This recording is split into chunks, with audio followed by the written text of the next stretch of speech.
Hello everyone, hello aspirants, कैसे हैं आप सब और कैसे चल रही है आप सबकी पढ़ाई। तो फ्रेंड्स, आज है 10 अगस्त और समय जो है वो भागे जा रहा है और सीईटी बहुत नज़दीक आ रहा है।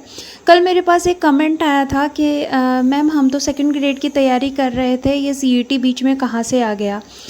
देखिए, आप ये सोच के बिल्कुल भी तैयारी मत कीजिए कि सीईटी की तैयारी कर रहे हैं। आप ये सोच के तैयारी कीजिए कि आपके 40 दिन बाद में सेकंड ग्रेड का एग्ज़ाम है और उसमें आपके एग्ज़ाम में फ़र्स्ट पेपर आने वाला है। तो बस फ़र्स्ट पेपर की आप कैसे तैयारी कर सकते हैं साइकोलॉजी को छोड़ के, बस उसी हिसाब से आपको तैयारी करनी है। क्योंकि जहाँ तक मैंने एनालाइज़ किया है, 60 प्रश्न जो हैं वो पूरे पूरे राजस्थान जीके के आते हैं, जो एक बहुत बड़ा नंबर है, जिसमें हमारे सेकंड ग्रेड जीके में जो है फ़र्स्ट पेपर में भारत का जीके भी है, तो वो भी इंक्लूड है। साथ ही साथ साइंस टेक में से जो साइंस है वो भी हमारे सेकंड ग्रेड में इंक्लूड है।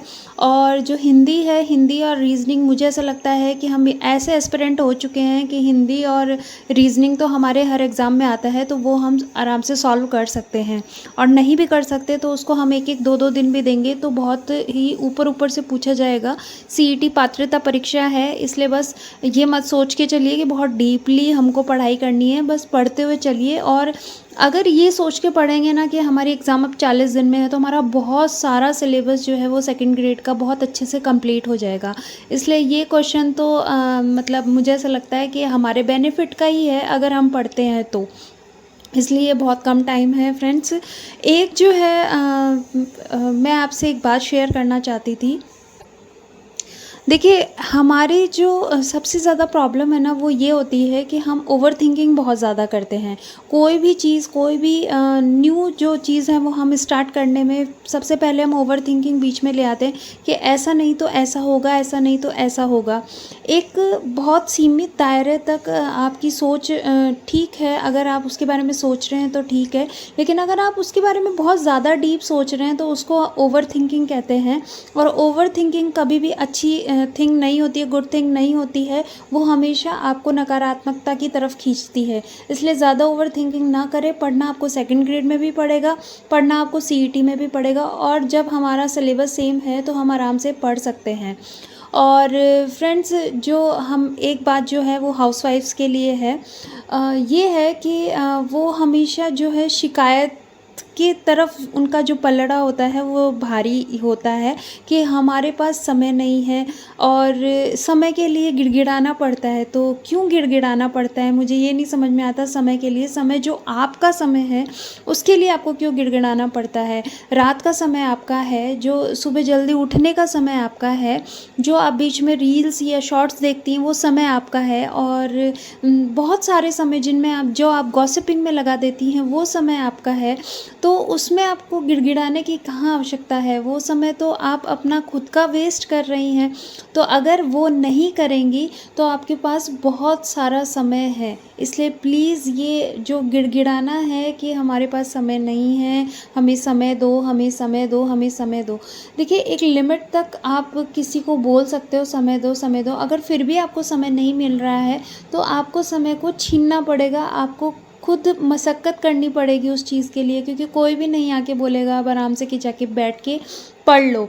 इसलिए ये तो आप भूल जाइए कि अब आपको पहले की जैसे बहुत ही लीनिएंट वे में समय मिल जाएगा। आपको हर एक एक मिनट का हिसाब रखना पड़ेगा, जो कि मैं बहुत बार पहले भी बोल चुकी हूँ।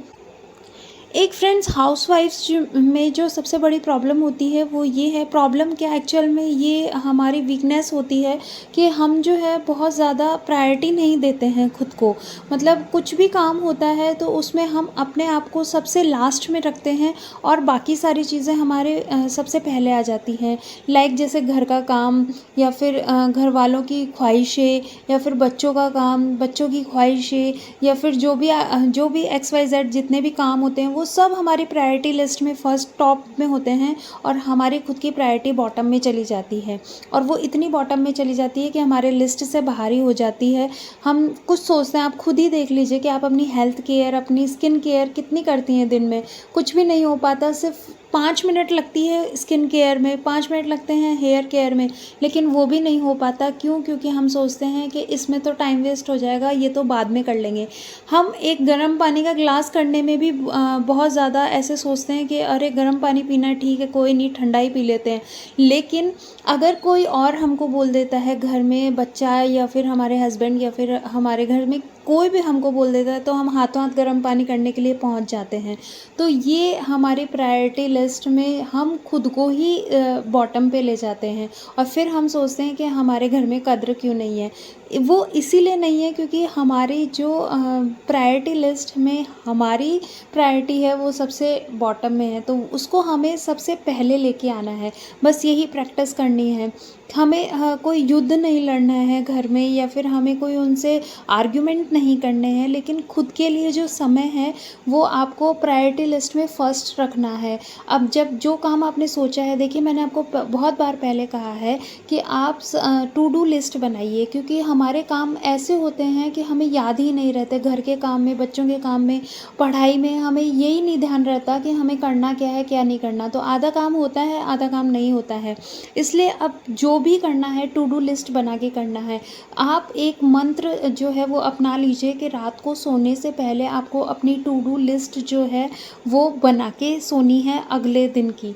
तो अगर वो ये करेंगी और फिर उस दूसरी रात को जो है टू डू लिस्ट में टिक करेंगी कि आज आपने क्या क्या काम किया है। अगर इस चीज़ को आप सीरियसली 21 डेज़ तक फॉलो करती हैं तो आप खुद में अपने आप में बहुत ज़्यादा चेंज देखेंगी, और वो इतना बड़ा चेंज होगा आप खुद भी नहीं सोच पाएंगी। इसलिए मेरे कहने से अब जो 21 डेज़ आने वाले हैं उनमें आप टू डू लिस्ट बनाइए और नेक्स्ट डे उस टू डू लिस्ट में चेक कीजिए कि आपने कितना काम किया है और कितना नहीं। और प्रायोरिटी लिस्ट में अपने आप को फर्स्ट पे लेके आइए, क्योंकि अगर आप खुश रहेंगी तो पूरे घर को खुश रख पाएंगी, पूरे समाज को खुश रख पाएंगी। इसलिए प्लीज़ प्लीज़ प्लीज़ अब प्रायोरिटी लिस्ट पे आप सबसे पहले खुद को लीजिए।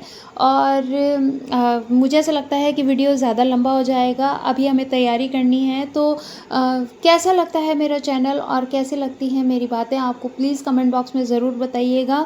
और ऐसे ही मोटिवेट रहिए। Stay healthy, stay fit. Have a nice day.